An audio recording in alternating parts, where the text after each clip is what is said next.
nosso quadradinho de hoje vamos mostrar uma parceria entre cães e policiais que tem dado super certo. É o trabalho na busca por desaparecidos e fugitivos no DF. Vamos falar também de esporte. Tem muita aventura sobre duas rodas com os apaixonados por motocross. E a gente te convida a se emocionar com uma campanha em homenagem às vítimas do Holocausto. Vem com a gente também num passeio pela exposição Brasília em Linhas, do artista Jailson Belfort, que faz desenhos usando apenas canetas.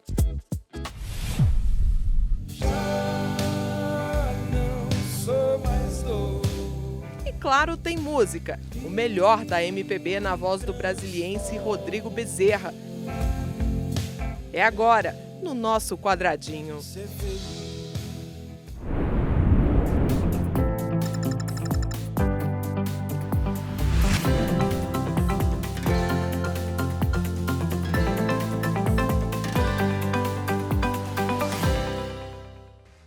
De hoje que os cães exercem uma função importante na busca por explosivos ou drogas. Mas a Polícia Militar daqui do DF vai além. Os policiais iniciaram um novo método de treinamento para somar outra habilidade aos cachorros. A busca por um odor específico para o rastreamento de pessoas desaparecidas ou fugitivos da justiça.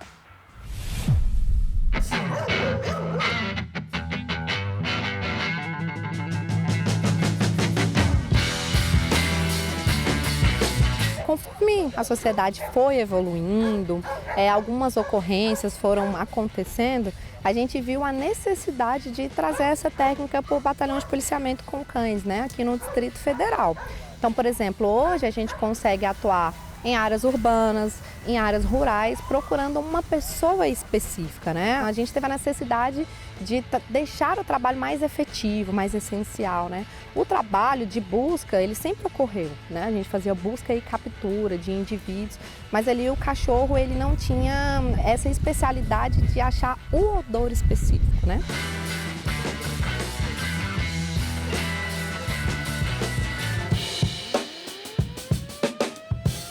O Lázaro, ele foi um assassino, né? Que ele sequestrou pessoas e efetuou alguns assassinatos. Depois ele fugiu para uma área de mata, né? Tanto no DF quanto no Goiás. E aí nós utilizamos os cães, tanto para ajudar nas buscas e para trazer uma certa proteção para as equipes policiais também. A Diana, ela foi até a chácara, onde posteriormente foi descoberto que ele estava dormindo lá, né?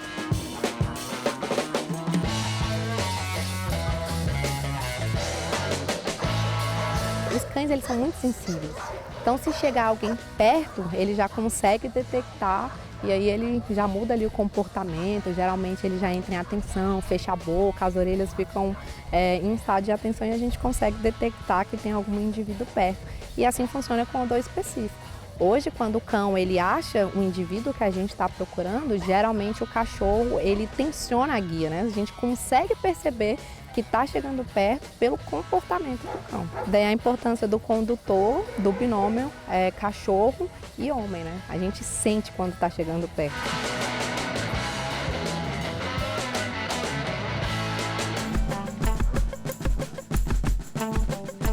Aqui no Batalhão de Policiamento com Cães, nós sempre fizemos a busca e captura, né? Que era uma modalidade onde a gente sempre procurou foragidos da lei. E aí a gente trouxe essa nova técnica com a finalidade de aperfeiçoar o que a gente já fazia.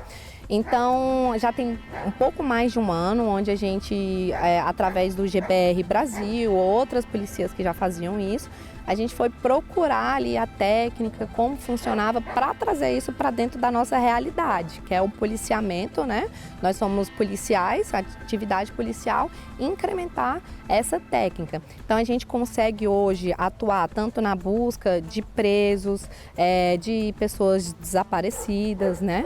Então já tem bem mais de um ano onde a gente está ali aperfeiçoando essa técnica. Hoje aqui no Canil nós temos, salvo engano, 7 cães certificados internacionalmente.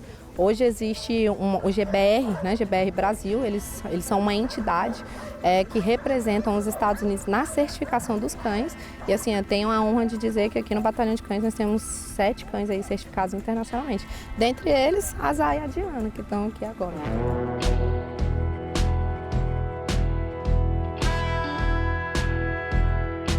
Atualmente, a maioria das polícias, tanto brasileiras quanto mundiais, elas optaram por usar a raça pastor belga de Malinois.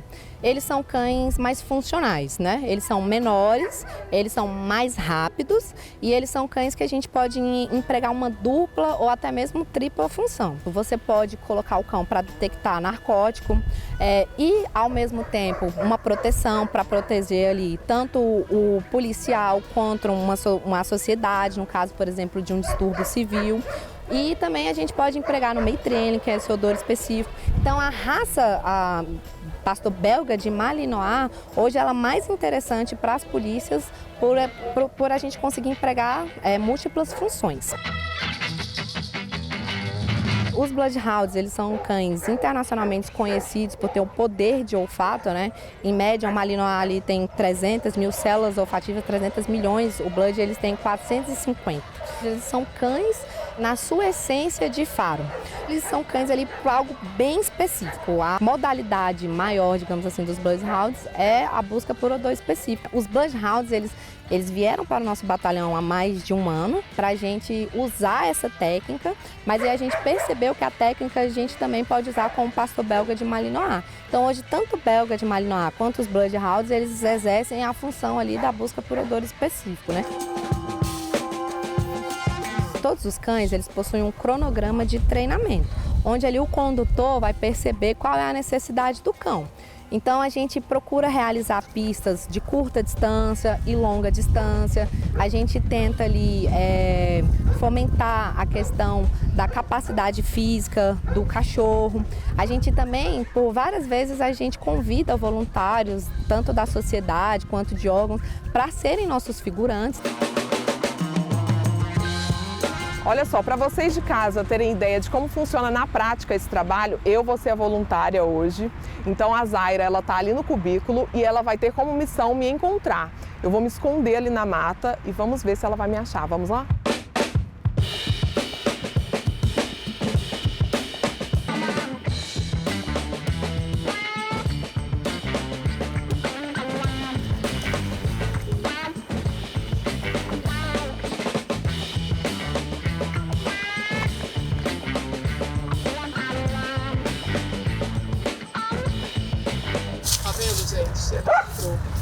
Não tem como, me escondi aqui de todo quanto é jeito. Fui pro outro lado, voltei de todo jeito. Existem treinamentos ali que vai durar 10 minutos, mas existem treinamentos que naquele dia vão durar 5 horas, 6 horas.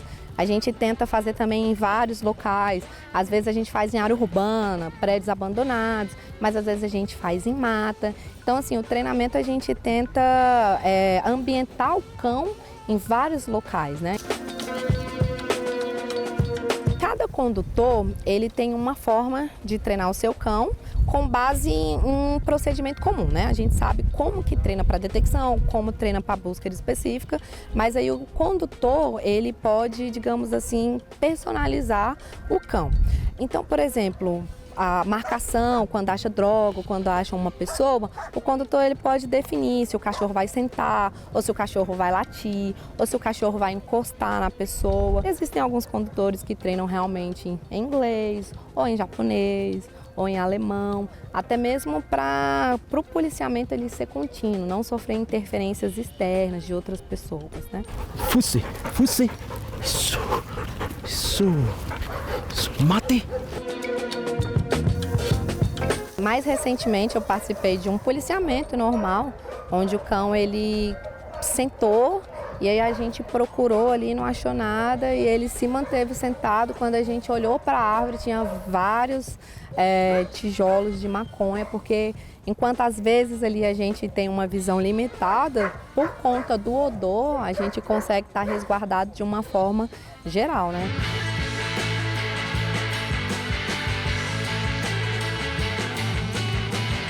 É uma via de mão dupla, porque a gente cuida deles e eles cuidam da gente e da sociedade. Então, para mim, a principal importância é utilizar mesmo para o bem da sociedade, né? E aqui eles são tratados com todo amor, todo carinho e todo profissionalismo, né? Aqui, como você pode perceber ali, o cão ele realmente é uma extensão do policial, né?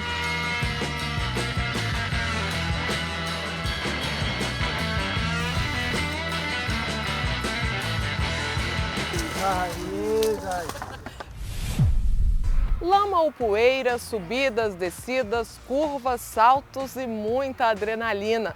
Cenário perfeito para os apaixonados pelo motocross. No Guará, um campeonato da modalidade reuniu grandes nomes do esporte e até crianças participaram da disputa. Dá só uma olhada.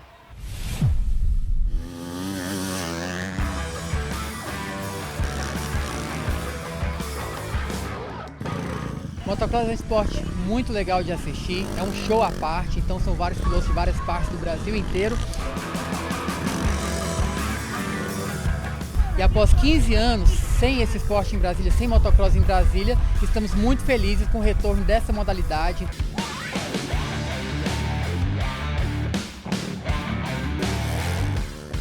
Nós temos várias categorias, temos categoria feminino, infantil, intermediária, nacional, importadas. Então são várias categorias, algumas de acordo com a idade e outras de acordo com a experiência do piloto. Todas as categorias terá premiação em dinheiro. O valor que o piloto pagou de inscrição vai ser todo revertido para a premiação.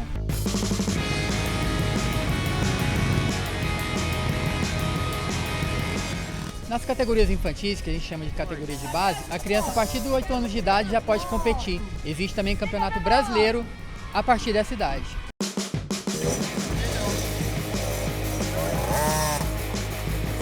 Eu comecei a gostar bastante, porque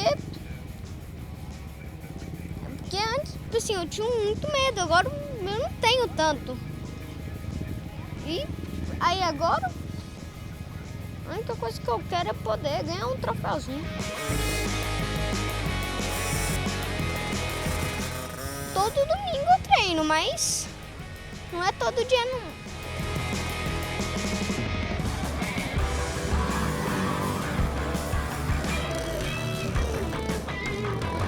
Quando as crianças vêm acompanhando os pais para assistir o motocross, os olhos brilham, né? Então a criança já imagina, já começa a sonhar com isso e o pai pode procurar uma escola de pilotagem, pode comprar uma moto pequena para a criança já começar a andar sem salto.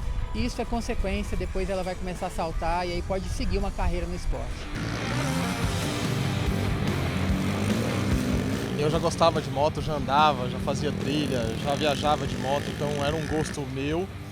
E ele sempre ali novinho, olhando, fascinado. Então quando fez ali em torno de 4 anos, eu comprei uma motinha para criança para ele e aí ele começou a andar. Gostou no ano passado, a primeira vez foi numa pista, participou de uma prova. Não terminou a prova, mas terminou com um sorriso daquele tamanho, falando: pai, amei, é isso que eu quero fazer. E aí, como papel de pai, né, a gente incentiva, né? Incentiva na medida do possível, de acordo com os nossos recursos e tal. O motocross é um esporte apaixonante. Que bom que está voltando aqui no Distrito Federal, que bom que está tendo de novo um grande incentivo, temos uma pista, temos ótimos pilotos e essa categoria de base, né? É o início de todo o esporte. Muitos que estão aqui começaram também com essa idade, então é uma paixão que só cresce. Para quem está começando, o ideal é treinar nas pistas que não tem salto, tá? Agora, essa pista aqui já aconteceu aqui há mais de 15 anos atrás, o Campeonato Sul-Americano de Motocross. É uma pista bem antiga, que após 15 anos parada, nós conseguimos reafirmar e reconstruir essa pista aqui, trazer de volta o esporte aqui para o Guará, trazer o motocross para Brasília. Então essa pista permanece. Nós teremos outras que no decorrer deste ano vão surgir em outras administrações, outras regiões aqui de Brasília. A federação ela luta pelos pilotos. A federação ela tem o trabalho de supervisionar as provas, né? E também a gente busca trazer e inserir o esporte na vida das pessoas. O esporte a motor, que é um esporte muito legal, bem competitivo, é legal de assistir.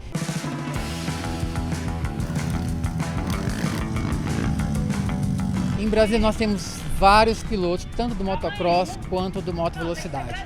Existem pilotos de motovelocidade aqui que representam Brasília no Brasil inteiro e ganham competições. Campeões brasileiros nós temos aqui de motovelocidade, são vários. Campeões de motocross. Brasília ele é um celeiro de pilotos, sempre teve muita hegemonia nessa parte do esporte. Então Brasília, quando os pilotos chegam em outros estados, o pessoal já olha, o piloto de Brasília está chegando, então o negócio já vai ficar mais difícil. Então a gente quer continuar criando novos talentos, a gente busca crescer isso aí, tem um kartódromo que onde as crianças podem começar a aprender a andar de moto, podem treinar. Então Brasília já revelou muitos talentos e vamos continuar revelando bastante.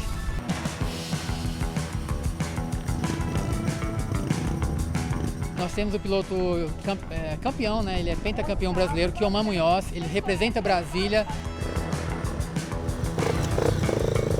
Meu pai vivia um mundo de circo envolvido em só motos, então quando eu nasci já gostava, desde pequeno ficava subindo nas motos.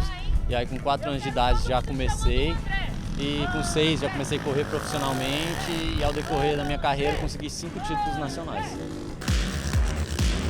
Ele já me incentivava desde o início, mas eu peguei o gosto muito cedo eu já queria andar nas motos sozinho, pegava a bicicleta, já ficava pulando rampa.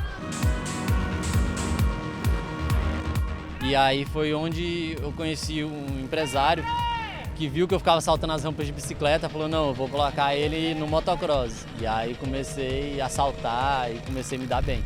E esse ano estou retornando às pistas de novo.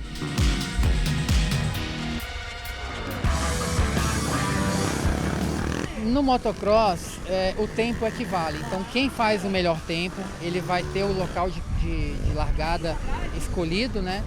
Ao contrário da motovelocidade, que o melhor tempo faz a largada ser em primeiro, segundo, terceiro. No motocross, geralmente as provas acontecem com 20, 25 ou 30 minutos e mais uma volta.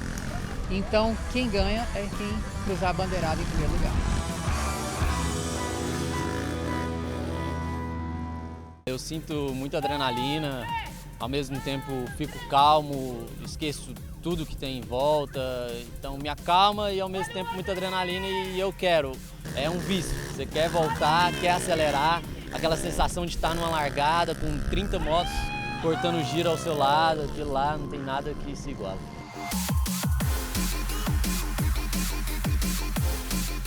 Eu iniciei no esporte através do meu noivo. Ele já andava no esporte, né? Já praticava o esporte, então através do incentivo dele eu comecei no motocross. Desde criança eu tenho primos, né, que corriam e tudo mais, então eu já estava ali meio que envolvida no esporte, mas comecei a ficar mais envolvida mesmo quando eu conheci o Kioman, e aí é uma coisa muito boa, assim. Eu quero estar sempre envolvido nisso, né? Não quero me afastar, quero estar até o fim da minha vida escutando o ronco dos motores. É sempre bom também a gente estar incentivando o esporte, né? E é bom também para as crianças, né? Então é uma coisa muito boa, assim.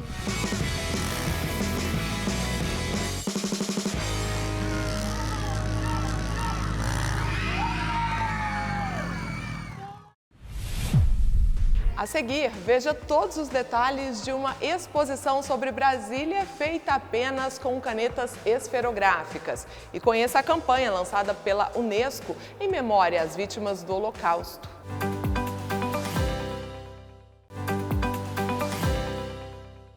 Infelizmente, ataques de ódio e intolerância ainda ocorrem no mundo inteiro. E no Brasil, não é diferente. A ONG SaferNet registrou um aumento de quase 70% desses crimes pela internet.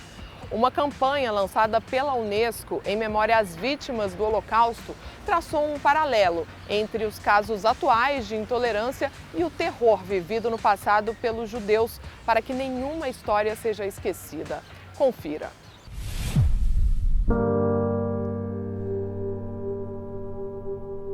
Meu nome é Gabriel Waldman, estou com 84, passando para 85 anos. Sobrevivi ao Holocausto. É uma campanha que fala da violência pela exclusão. né? Justamente numa data que é um marco para a memória do Holocausto no mundo inteiro, que é o Dia Internacional em Memória às Vítimas do Holocausto, que é lembrado sempre no fim do mês de janeiro, né? Justamente no dia 27 de janeiro, em que houve a liberação do maior campo de concentração de extermínio, mais conhecido também, o complexo de Auschwitz-Birkenau, e desde 2005 a ONU estabeleceu esse dia como o Dia Internacional de Lembrança e Memória às Vítimas do Holocausto.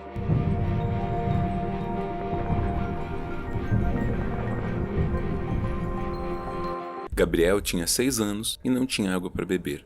A água do rio Danúbio estava infectada de tantos cadáveres que os nazistas jogavam lá. Com exceção de sua mãe, toda sua família morreria em campos de concentração nos próximos meses. Primeiro, é relevante a gente apontar que a Unesco ou o museu não buscam equiparar o Holocausto com outro evento histórico, mas nós observamos os discursos de ódio, as violências, as intolerâncias que ocorrem nos dias de hoje. E assim como as histórias do Holocausto, essas histórias dos dias de hoje precisam ser contadas, mantidas vivas, serem eternizadas para que também não se repitam. E é a partir dessa premissa que foi criada essa campanha, Viver para Contar, Contar para Viver, em que 3 sobreviventes do Holocausto foram convidados a contar histórias que literalmente não eram suas, eram de vítimas brasileiras atuais de crimes violentos a partir do discurso de ódio.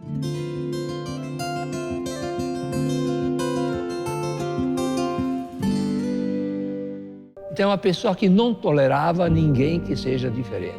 Gente como eu temos que morrer, dizia. Essa história que o seu Gabriel contou é a minha história. Foi uma história de muita violência racial. Sou músico profissional há muitos anos já. Desde os meus 14 anos eu trabalho com a música. Nós temos tido todo tipo de repercussão positiva, né, em relação à campanha.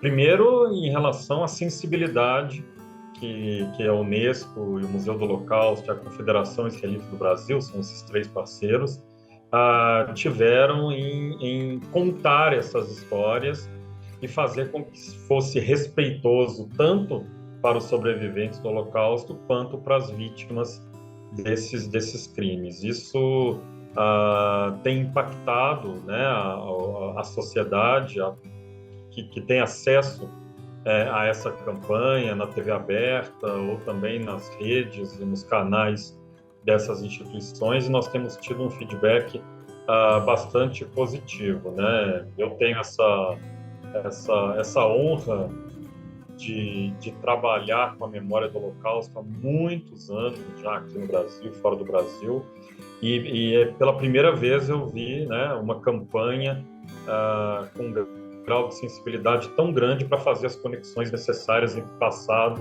presente e futuro.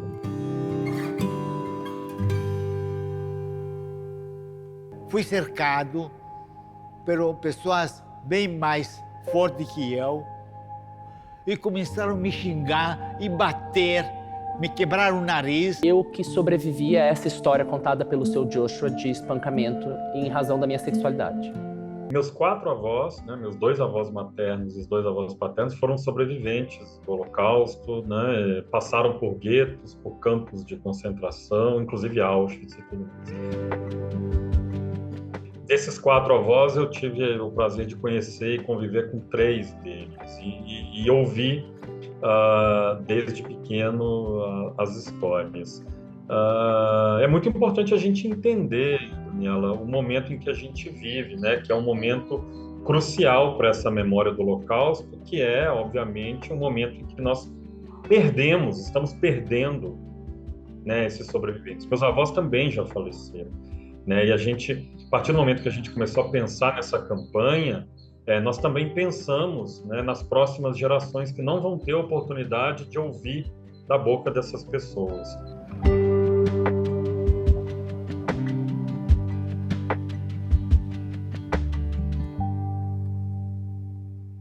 O o combate ao ódio, o combate à intolerância, o combate ao racismo faz parte do cerne de qualquer iniciativa, seja pedagógica, cultural, de comunicação, enfim, relacionada à memória do Holocausto.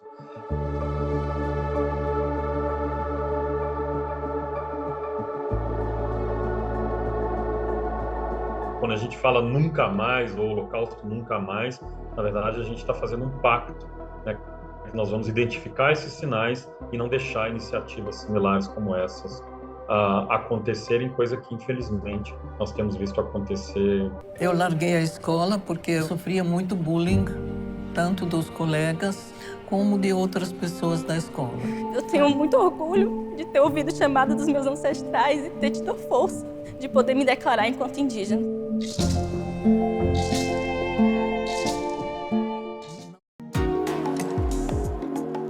O Museu do Holocausto de Curitiba é a primeira instituição no Brasil que uniu esses eixos, né, de educação, de memória e de pesquisa com um espaço museográfico, uma exposição permanente de longa duração sobre o tema no Brasil.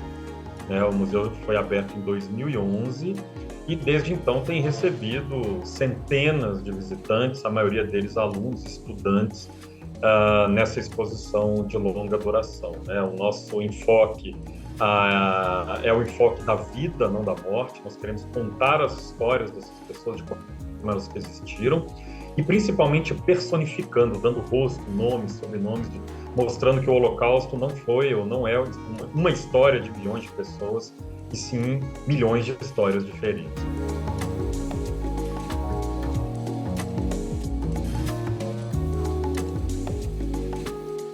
Manter a história viva é lutar contra o ódio. Ontem, hoje, amanhã. Viver para contar. Contar para viver. O artista plástico maranhense decidiu homenagear nossa cidade com essa exposição de 60 obras feitas apenas com canetas esferográficas. A mostra Brasília em Linhas é composta por monumentos e paisagens marcantes da capital.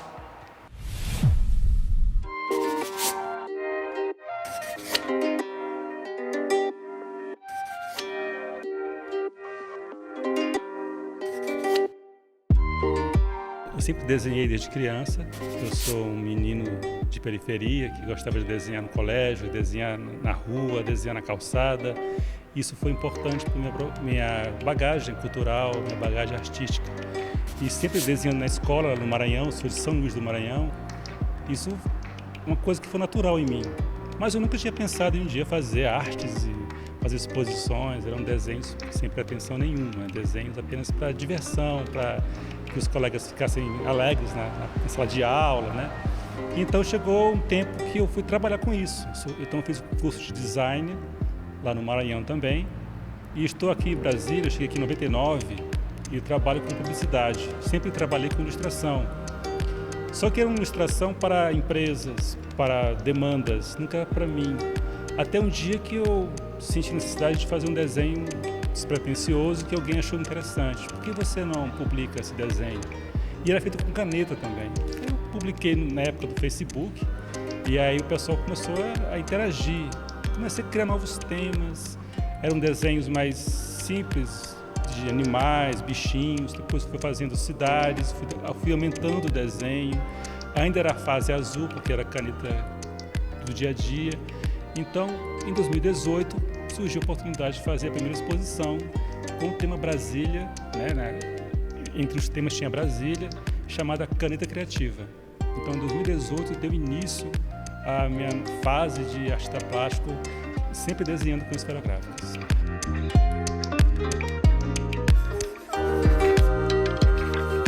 E é interessante que no meu trabalho artístico eu não uso réguas por causa disso. Eu quis quebrar com tudo isso, quebrar com essa coisa que eu fui formado, não que isso seja importante para mim, eu uso no meu dia a dia, no meu trabalho, mas na minha arte eu quebrei tudo isso para fazer desenhos à mão livre.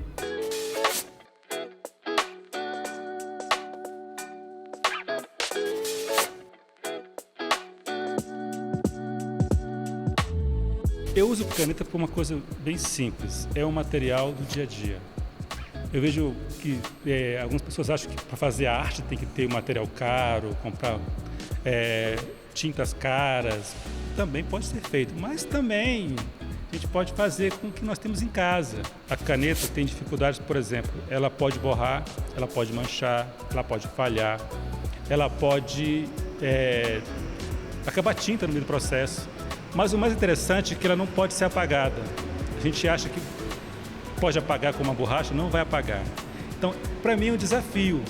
Como é que eu faço arte com uma coisa que não pode ser consertada? E pela praticidade, qualquer um que gosta de desenhar pode fazer. Quando eu faço trabalhos com esse, as crianças são meu público-alvo também, porque desperta nelas o interesse e tem canetas em casa. Então a gente pode fazer também arte com caneta.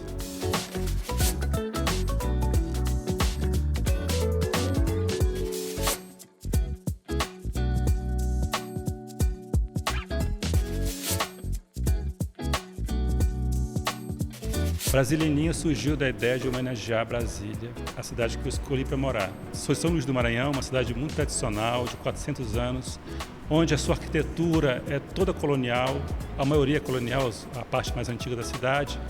E quando eu chego a Brasília, em 99, eu me deparo com uma igreja que não é uma igreja que eu tenho a referência, né? Aquela coisa colonial, uma igreja modernista, com umas curvas, um desenho que chama atenção. Os palácios não são neoclássicos, são palácios do modernismo, suspensos, com colunas. Então aquilo me impactou tanto que eu pensei, eu falo a verdade, quando cheguei, um dia eu vou fazer alguma coisa para essa cidade, algum trabalho com esse desenho todo que está aqui. Você não sabia como seria. E Brasília em Linha também surgiu com a ideia da história de Brasília, que foi feita por linhas. 2 linhas, foi o início de todo o processo, quando Lúcio Costa pensou na cidade. Oscar Niemeyer e suas linhas, que são a sua característica, as pessoas se identificam, né? As curvas dos monumentos.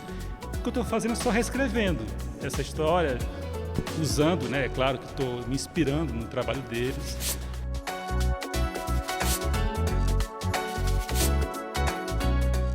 Eu fiz 60 monumentos, mas eu não desenhei nenhum monumento. Só fiz pintar o céu e coloquei alguns detalhes dentro do monumento para vocês perceberem. Como não tem nenhum monumento desenhado, os seus olhos projetam o monumento. É um efeito Gestalt. Eu pinto o céu e a minha intenção é provocar o espectador a enxergar o monumento que não está desenhado. O céu está desenhado, os detalhes estão desenhados, o céu é uma cor bem forte, bem viva, porque eu inspirei o céu do pôr do sol de Brasília, no fim do dia, aquela gama de cores. Então eu pensei em colocar cores nas obras. E aquela parte que identifica um pouco mais o monumento em preto, uma coisa mais fria por causa do concreto.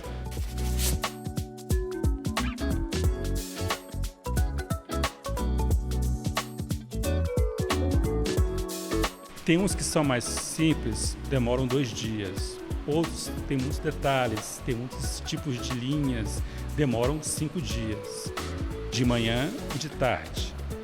É interessante que, como eu não uso réguas, eu tenho uma técnica para desenhar um pouco diferente, meio não muito usual de fazer.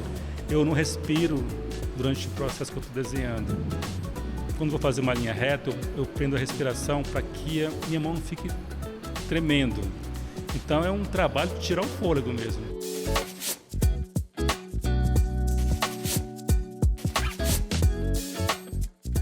A exposição Brasília em Linhas está em cartaz até o dia 26 de março, no Espaço Cultural Renato Russo, na 508 Sul, com 60 obras. A visitação é gratuita, de terça a domingo, das 10 até as 20 horas. É bom que traga a família, as crianças, porque vocês estão ensinando a elas também o nosso monumento.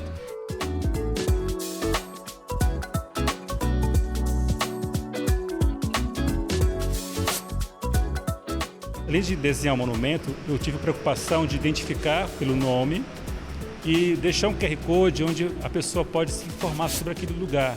Quando ela acessa o QR Code, vai mostrar uma página que tem informação daquele patrimônio, quando foi fundado, fotos. Então enriquece muito mais É muito didática essa exposição, porque não só você se impressiona ou se encanta com os desenhos, mas você fica sabendo mais sobre eles.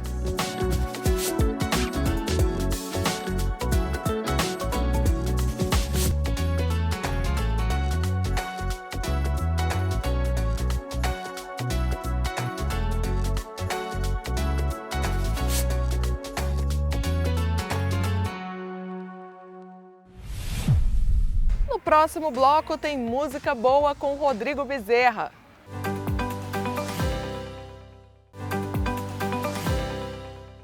Você já conhece o músico daqui de Brasília, Rodrigo Bezerra? O instrumentista, compositor, arranjador e produtor se tornou o primeiro aluno formado pelo Departamento de Guitarra Elétrica da Escola de Música da cidade. Ele já tem 8 discos lançados. Vem com a gente se encantar com a leveza da MPB na bela voz de Rodrigo Bezerra.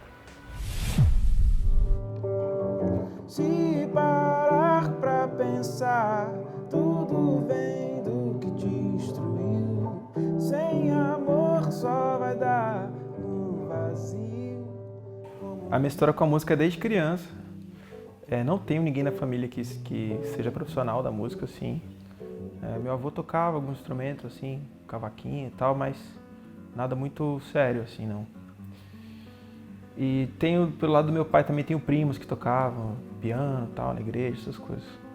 Mas desde criança, estudei um pouquinho de piano, quando era novinho, assim, criança, mas aqui naquela coisa de natação, judô, não sei o que, e tinha piano também no meio. Mas a relação com a música mais profunda, assim, veio na adolescência mesmo.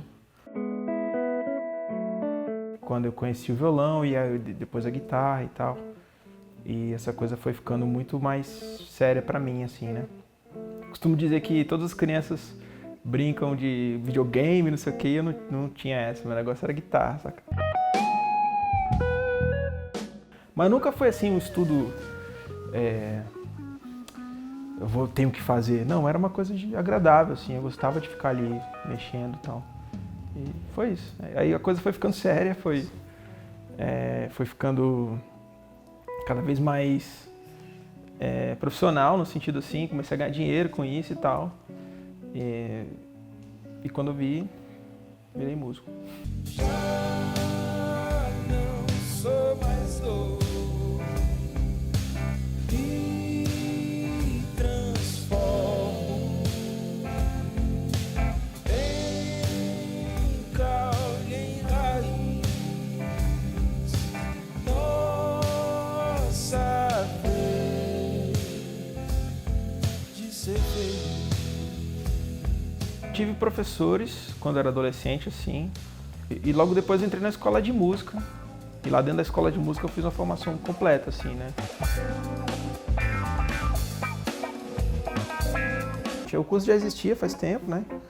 Mas ninguém tinha completado todos os passos direitinho e tal. E como eu entrei na escola de música e logo depois entrei na UNB, eu consegui aproveitar os créditos da UNB na escola de música e formei na escola. Então eu tenho sou o primeiro a ser formado no curso de guitarra da escola de música. Um sol, um tempo de luz, na alma aprendi. Conheci a Ellen Oléria, que é uma menina que ganhou o primeiro The Voice e tal, né? A gente foi muito amigo, assim, né? A gente é muito amigo e nessa época a gente era muito colado, assim. E eu produzi o primeiro disco dela. Um voo no céu de nuvens tão calmas, furacão. Mais ou menos em 2010, eu me formei na UNB em 2008, daí em 2010 eu fui para fora, fui estudar na Espanha, fazer uma especialização lá eles chamam de jazz guitar, né? Guitarra jazz, assim. E fiquei 1 ano e meio mais ou menos lá, estudando, e voltei. E desde então, na verdade, quando eu passei esse tempo lá, eu fui para estudar música instrumental, né? Jazz e tal. E foi lá que eu percebi a importância e a força da música brasileira, da canção brasileira, né? Então, assim, sempre que eu tava com saudade do Brasil, eu não colocava um disco de música instrumental, eu colocava um disco do Djavan para ouvir, entendeu? Um disco do Caetano e tal. Então, assim, essa distância do Brasil me fez ver em perspectiva a potência da canção brasileira, sabe? Tanto que a canção brasileira é rica e apreciada mundo afora, assim. Então eu voltei para o Brasil, curiosamente, apesar de ter ido estudar música instrumental, jazz, né? Eu voltei para o Brasil com vontade de fazer canção brasileira. E aí comecei a gravar, a compor e gravar as minhas coisas, né? Esperar pelo amor que vai chegar. Esperança.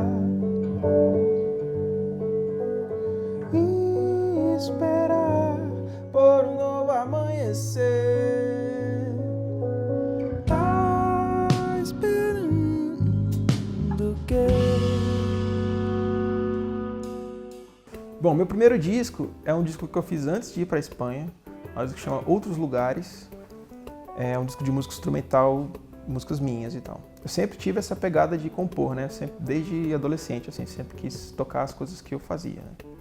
Então tem esse primeiro disco. Aí na volta dessa graduação, dessa pós-graduação, meu primeiro disco de canções, que é o Tempo Ilusão. Depois tem um disco chamado 3, que é Tempo Ilusão foi em 2013, 3 em 2015. Aí em 2016 eu lancei um disco chamado A Música de Rodrigo Bezerra, que é como se fosse uma compilação entre esses dois discos, tocada ao vivo, assim. Nos faz maquiar os problemas. Em 2016 também eu lancei um outro disco chamado Naturalmente, que é um disco instrumental com um baterista chamado Allen Pontes, que é um super baterista brasileiro aí. A gente fez uma parceria, um disco só de violão e bateria, bem diferente assim.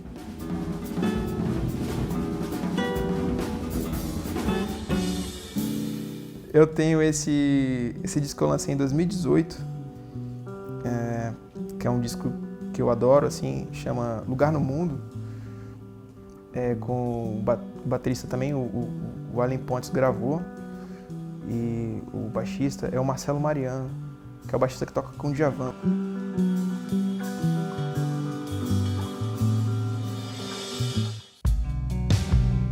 E esse ano eu lancei um disco chamado Tempestade Solar, que é um disco também patrocinado, apoiado pelo FAC. É um disco estilo DVD, né? DVD é uma coisa antiga de falar que não existe mais, mas são vídeos, né? É um disco ao vivo, gravado no Espaço Cultural da 508.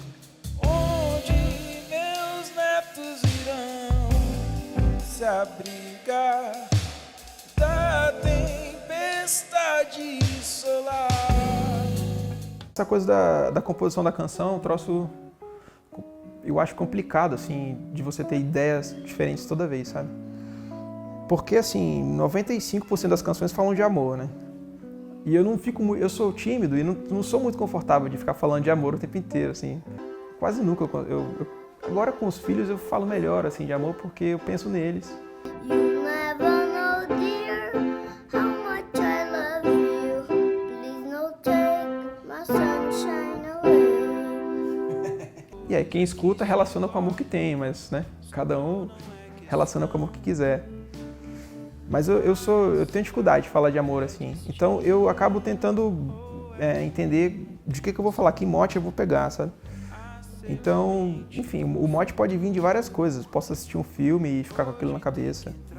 E é sempre assim, toda música tem um mote que eu acho que pode ser legal de ser explorado numa canção, né?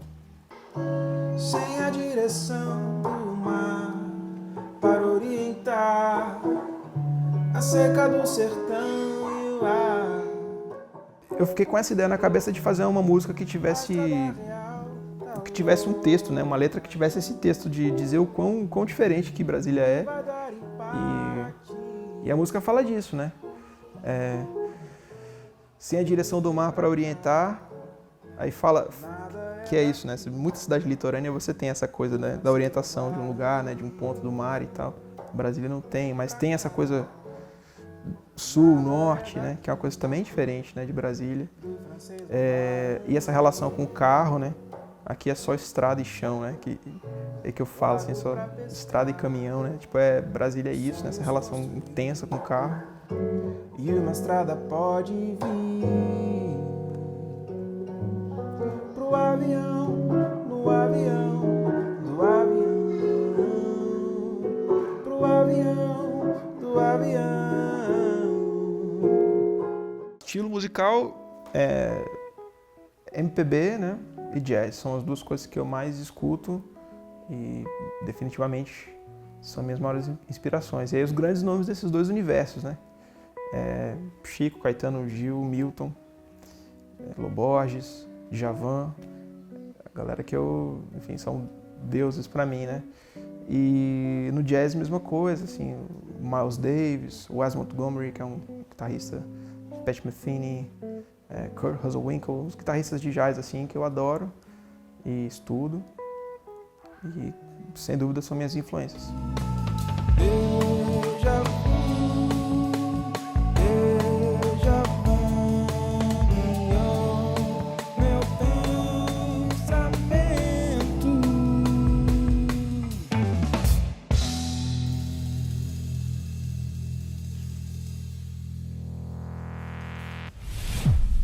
A gente fica por aqui, mas você pode continuar ligadinho nas nossas redes sociais. E não se esqueça, se você tem alguma sugestão de tema para o nosso programa, entre em contato com a gente. Até o nosso próximo encontro. Tchau!